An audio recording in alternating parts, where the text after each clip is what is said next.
Hello everyone! Welcome to my vlog. This time, samahan nyo naman ako sa adventure namin papuntang Mamquam Falls. So as you can see, yung road going to the falls ay hindi siya cemented. Rough road lang siya at sobrang alikabok. Kita nyo naman kung gaano kakapal yung alikabok. Malinis tong kotse ko pero yung pagbalik namin ayun, punong-puno na ng alikabok agad. So from the highway, mga 10 minutes to 20 minutes drive lang, depende sa speed mo. Pero kung may kasunod ka, kailangan talagang mag-slow down kasi hindi naman pwedeng lunukin mo lahat ng alikabok nila, diba? And finally, andito na nga tayo sa may trail. Yung trail hike papunta sa falls is around 10 to 30 minutes. And again, depende sa pacing mo. By the way, konting trivia, Mamquam is actually a word from the Squamish Nation meaning smelly water. Pero wag kayong mag-alala, hindi naman mabaho dito. So, pupunta tayo sa Mamquam Falls. Ito na yung ito yung free na daanan. Pero kung gusto mo ng ticket, doon ka sa Broadwalk madadaan. Pero ito yung free. How about sa Mamquam Falls? So may bagong gawa na Broadwalk Way na accessible for wheelchair and pwede mo namang puntahan kung may kasama kang naka-wheelchair and kung ayaw mo din na maglakad ng ganitong medyo steep na daanan ay pwede rin. Doon ka na lang sa may Broadwalk.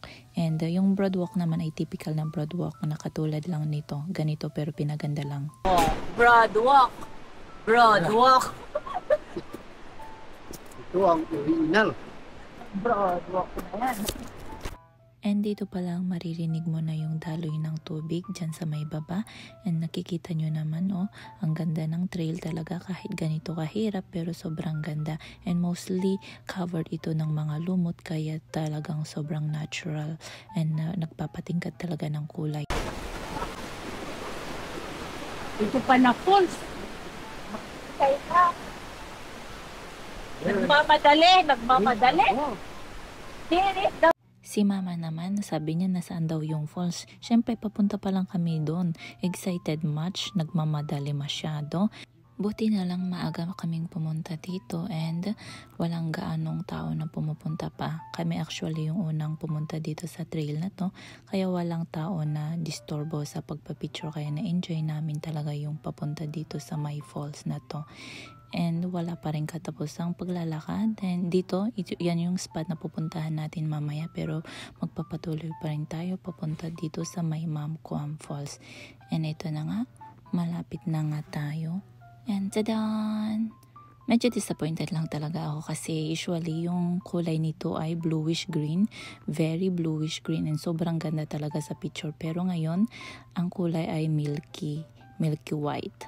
Ayan, alam nyo ba?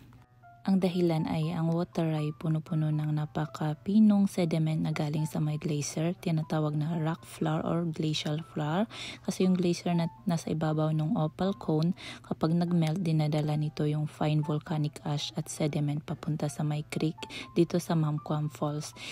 Pero kahit ganito yung kulay na sobrang enjoy naman kami kasi nga sabi ko sa inyo kami lang yung andito pa kaya sobrang na-enjoy kaming nagpa-picture.